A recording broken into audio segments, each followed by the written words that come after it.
शास्त्रों में क्रोध को मनुष्य का सबसे बड़ा शत्रु माना गया है।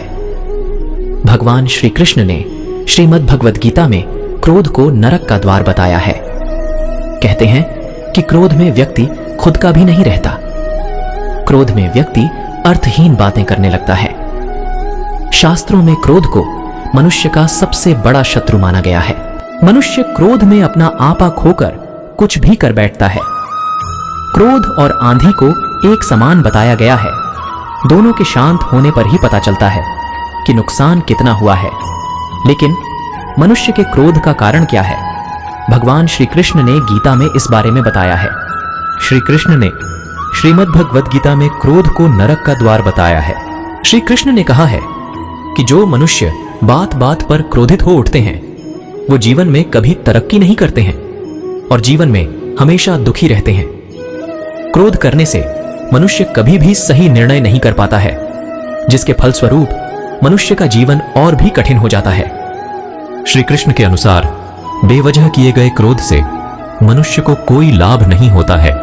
उसको अपने कर्मों का फल भी नहीं मिलता और उसे कष्ट भोगने पड़ते हैं। भगवान श्री कृष्ण ने कहा है कि क्रोध सभी विपत्तियों का मूल कारण है। क्रोध सांसारिक बंधन का कारण है।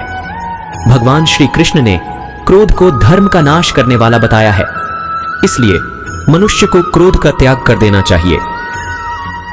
श्री कृष्ण ने बताया है कि क्रोध से भ्रम पैदा होता है। भ्रम से बुद्धि खराब होती है। जब बुद्धि व्यग्र होती है तो तर्क नष्ट हो जाता है। जब तर्क नष्ट होता है तब व्यक्ति का पतन शुरू हो जाता है। श्री कृष्ण ने भगवद गीता में क्रोध के कारण के साथ ही इसका निवारण भी बताया है। श्रीमद् भगवद गीता गीता के अध्याय 2 में लिखा है कि मनुष्य को निरंतर कर्म करते रहना चाहिए तथा फल की इच्छा नहीं करनी चाहिए और किसी भी कार्य को करने से पहले उसके परिणाम को जान लेना चाहिए। मनुष्य को संयम के साथ कार्य करना चाहिए तथा नित्य नियम से भगवान की भक्ति करनी चाहिए और हमेशा धर्म के मार्ग पर चलना चाहिए।